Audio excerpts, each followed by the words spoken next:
जय हिंद दोस्तों। आज हम लोग देखेंगे अपने फिजिक्स के क्लास में, और फिजिक्स का जो मेरा क्लास है वो पहला चैप्टर आज लेकर के आ रहे हैं, प्रकाश प्रवर्तन एवं अपवर्तन। ये क्लास 10th का फिजिक्स का क्लास है, बट इतना ध्यान रखिएगा 12th के फिजिक्स के क्लास में भी यही क्वेश्चन है और यही चैप्टर है ऑप्टिक्स, जो कि आपका बेसिक कंसेप्ट जो इसका क्लियर होगा वो यहाँ से क्लियर होगा। तो 12th वाले भी बढ़िया से ध्यान देते रहेंगे, ठीक है। आपको फिजिक्स क्लास स्टार्ट करने से पहले हम आपको बताना चाहते हैं कि जो तुम्हारे टैलेंट को अगर ना समझे उसके सामने जबरन अपने टैलेंट को प्रदर्शन मत करना, क्योंकि ऐसा करने से तुम्हारे टैलेंट के साथ साथ तुम्हारी भावनाओं को भी कुचल दिया जाता है, ठीक है। इसलिए इस बात को ध्यान रखना, अगर अपने टैलेंट को बचाना है, ठीक है, तो उन लोगों के सामने जबरन अपने टैलेंट को प्रदर्शन कभी ना कीजिएगा, ठीक है। क्योंकि दुश्मन से भी कहीं ज्यादा खतरनाक वो होते हैं जो अपने करीब आकर आपके दिल के भेदों को जान लेते हैं और जानने के बाद हंस हंस कर दुश्मनों के सामने यानी कि दुनिया के सामने आपका मजाक बना देते हैं। इसलिए कभी भी इतना ध्यान रखिएगा कि अपने दुश्मनों से भी मतलब कि बच करके रहिएगा, और इतना ध्यान रखिएगा उन सारे दोस्तों के साथ ना रहिएगा, क्योंकि दोस्त का भी खास दोस्त होता है। ये बात आपको भी पता होनी चाहिए, क्योंकि आप अगर समझ रहे हैं कि मैं अपने सबसे करीबी दोस्त को अपने इंटरनल बातों को बताने जा रहा हूँ, तो इस बात को ध्यान रखिएगा कि उसका भी एक खास दोस्त होगा जो कि वो आपकी बातों को शेयर कर देगा और आपका मजाक बन जाएगा दुनिया के सामने।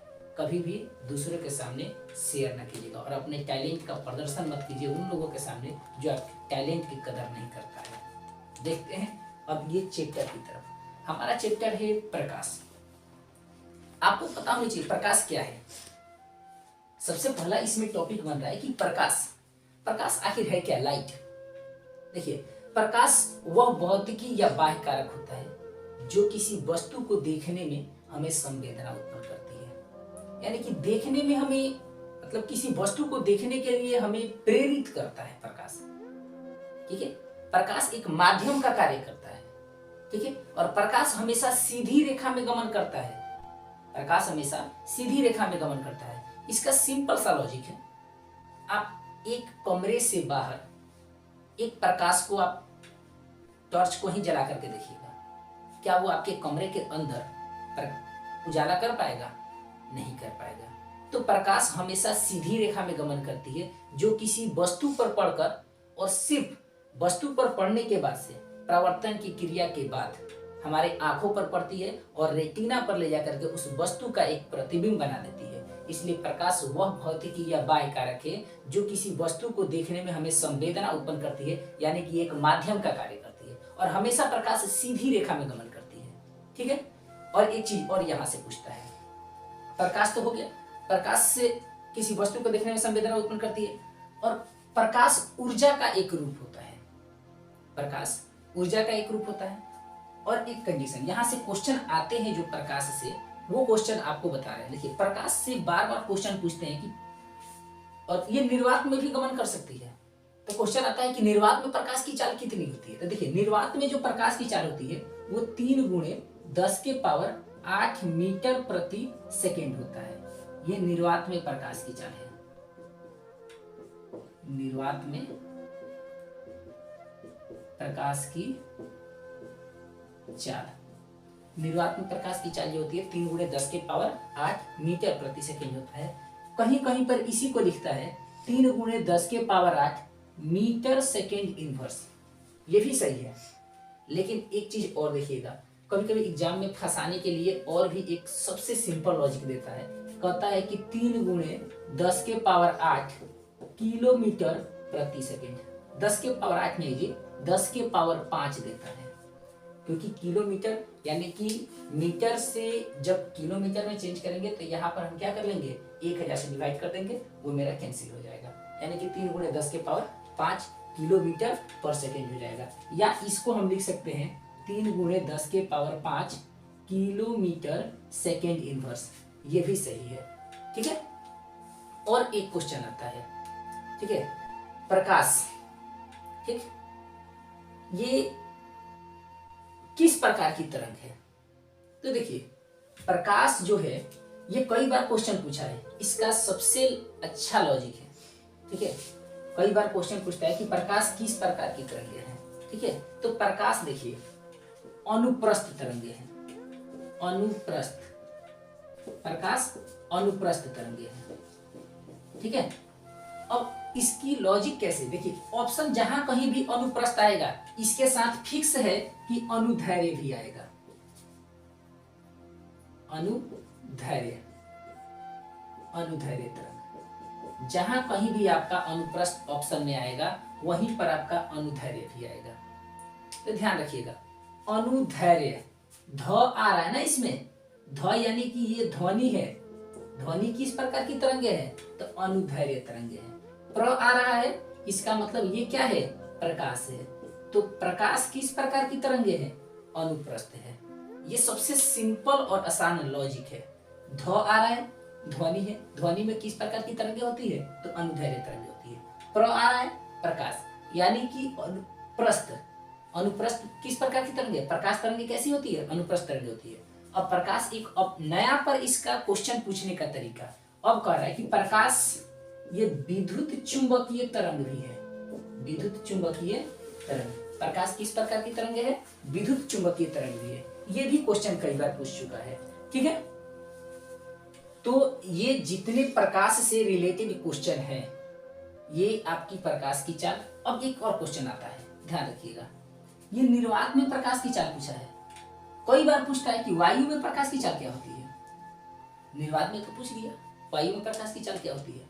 देखिए कंफ्यूजन ना होइएगा, वायु पूछे या निर्वात पूछे, तो वायु में भी प्रकाश की चाल 3 × 10⁸ मीटर पर सेकंड होता है और निर्वात में भी प्रकाश की चाल 3 × 10⁸ मीटर पर सेकंड होता है। ध्यान रखिएगा उन सभी स्टूडेंटों को, कई बार ये क्वेश्चन आप अपने क्लासरूम में अपने टीचर से नहीं कर पाते हैं। आप इस जगह पे जानने की कोशिश कीजिए कि आखिर निर्वात और वायु, निर्वात का मतलब होता है वैक्यूम पूरा खाली, वायु में तो बहुत सारे गैस मिश्रण है, फिर प्रकाश की चाल दोनों कैसे एक हो सकती है। दूसरी चीज कि जब प्रकाश की चाल दोनों एक है, ठीक है, तो किस लॉजिक से एक है, आखिर कोई ना कोई लॉजिक होना चाहिए ना। आप देखेंगे कि इसमें गैसों का मिश्रण होता है, वायु क्या है, गैसों का मिश्रण है, जबकि निर्वात क्या होता है, इसमें कोई गैस नहीं होती है, सब खाली होता है। इससे पता चल रहा है कि ये वायु जो है ये सघन माध्यम है और ये क्या है, विरल माध्यम है। ये सघन माध्यम है, ये विरल माध्यम है, फिर भी दोनों में प्रकाश की चाल सेम सेम कैसे। आप बताइए, एक सूती कपड़े के ऊपर से टॉर्च मारिएगा वो पार कर जाएगा, लेकिन आप एक ईंट की दीवार से अगर टॉर्च मारिएगा तो क्या वो दोनों पार करके समान रूप से प्रकाश बाहर फैलेंगे, नहीं फैलेंगे। इसलिए आपको पता होनी चाहिए कि वायु एक सघन माध्यम है, निर्वात यानी विरल, ये विरल माध्यम है। कैसे, एक चीज आपको हम बता देते हैं यहाँ पे, आप अपने क्लासरूम में टीचर से ये क्वेश्चन नहीं कर पाते हैं, क्वेश्चन करने का कोशिश कीजिए। और आज मैं उन 10th क्लास के सभी स्टूडेंटों से बता देना चाहता हूँ, आप कभी भी क्लास में अगर चुप्पी साध करके बैठे हैं ना, तो इस बात को ध्यान रखिएगा, टीचर आपकी मजबूरियों का फायदा उठा लेते हैं। क्लास में बोलने की कोशिश कीजिए, क्वेश्चन करने की कोशिश कीजिए, कभी चुप लगा के ना बैठिए, क्योंकि यही चुप्पी साधने का जो तरीका है आप लोगों का, आप एक दिन इससे बहुत बड़ी धोखा खा सकते हैं। जैसे आपको बताते हैं, आप जब कॉम्पिटिटिव में आते हैं ना 12th पास करने के बाद, सबसे बड़ी कमजोरी वहीं पर आ जाती है। जब जाते हैं आप कंपटीशन की तैयारी करने के लिए, वहां पर आपके यही क्वेश्चन मिलते हैं और ऐसे ही ऑब्जेक्टिव क्वेश्चन आते हैं कंफ्यूजन करने वाले। आप बताइए ना, प्रकाश की चाल जो ऐसे इतना है, हम आपको प्रकाश की चाल इसी में डाल देते हैं, 3 × 10⁻⁻5 किलोमीटर पर सेकेंड, 3 × 10⁸ किलोमीटर पर सेकेंड, 3 × 10⁻⁸ मीटर पर सेकेंड, या इसको डाल देते हैं 3 × 10⁻, यहाँ पे 3 × 10⁻⁻16, ठीक है, 3 × 10⁻⁻16, या इसको कर देते हैं 3/10⁻⁻16, 10 के पावर 16 और यहाँ पे कर देते हैं ये -16 रखते हैं और यहाँ पे 8 रख देते हैं, -8 और मीटर सेकेंड इनवर्स। ये 4 ऑप्शन है, पहला, दूसरा, तीसरा और ये चौथा। आप इसमें से अब बताइए कंपटीशन में जाने के बाद से किस तरीके से ये आते हैं। हंसिएगा आप, हम आज ही बता देते हैं। क्लासरूम में कभी भी जैसे क्वेश्चन आते हैं उसको तोड़ मड़ोड़ करके जानने की कोशिश कीजिए। अगर आज आप नहीं जानते हैं कल धोखा खाइएगा। और वही चीजें होती है, आप क्लासरूम में चाहे जितने भी रट्टा मार करके पढ़ाई कर लीजिए, बुक को छाप करके आप पास कर लीजिए, लेकिन जब कॉम्पिटिटिव में जाते हैं तो आपसे बहुत पहुंचे फकीर बैठे होते हैं, वहां पे पता ही नहीं चलेगा क्वेश्चन पढ़े हैं लेकिन आंसर नहीं मिल रहा है, आंसर गलत दे रहा है। कोई आंसर गलत नहीं है उसमें, आंसर है इसमें। आप अगर देखिएगा 3 गुणे ये नीचे है ना, उसको ऊपर लेके जाते हैं, 10 के पावर 16 हो जाएगा, ये 10 के पावर -8 मीटर सेकेंड इनवर्स है इतना। अब इसको अगर चेंज करेंगे 3 गुणे 10 के पावर, ये आधार सेम है, पावर जोड़ देंगे तो पावर जोड़ेंगे तो 16 में से 8 जाएगा तो कितना बचेगा, 8 बचेगा। ये मीटर, ये कितना हो जाएगा, ये प्रति सेकेंड कर लेंगे। क्या 3 गुणे 10 के पावर 8 मीटर प्रति सेकेंड हुआ। इस तरीके से आपको इसको चेंजिंग करके देगा और आप वहां पे कंफ्यूजन होकर के फेल हो जाइएगा, ठीक है। इसलिए क्लास में क्वेश्चन करने की कोशिश कीजिए। अब देखिए यहाँ पर इस टॉपिक को हम बता देते हैं, सघन और विरल। इस बात को ध्यान पे रखिएगा, प्रकाश जो जब चलता है ना, सूर्य की प्रकाश से जब चलती है तो ऊपर वायुमंडल के ऊपर पूरा का पूरा खाली है, और खाली है आपको पता होनी चाहिए कि प्रकाश सबसे ज्यादा जो अपने मार्ग में दूरी जो तय करता है वो निर्वात में करता है। वायुमंडल में आने के बाद से कुछ क्षण तक उसको प्रकाश को सघन माध्यम में जाना पड़ता है। यही कारण होता है कि प्रकाश की जो चाल मानी गई है, लगभग मान लिया गया है कि वो 3 गुणे 10 के पावर 8 मीटर पर सेकेंड है, ठीक है। इसलिए कभी भी कंफ्यूजन में ना रहिए। आप क्वेश्चन को क्लासरूम में पूरा का पूरा पूछिए। जब तक आप पूछिएगा नहीं तब तक टीचर उतने ही पढ़ाएंगे जितना कि आपको पास मार्क लेकर के चले जाएगा एग्जाम में।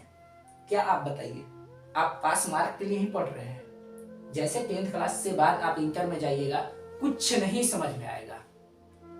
आप क्वेश्चन कीजिए, जबरदस्त क्वेश्चन कीजिए, और आपकी फिजिक्स की क्लास लगातार ऐसे ही चलती रहेगी।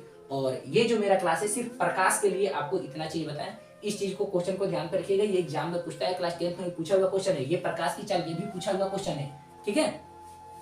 प्रकाश सीधी रेखा में गमन करती है, प्रकाश विद्युत चुंबकीय तरंगे, प्रकाश अनुप्रस्थ तरंगे होती है, ध्वनि अनुदैर्ध्य तरंगे होती है, ठीक है। इस तरीके से ध्यान कर रखिएगा। चलिए अब इसके बाद नेक्स्ट क्लास में आपको मिलेंगे अगले टॉपिक के साथ। आज के लिए सिर्फ जय हिंद।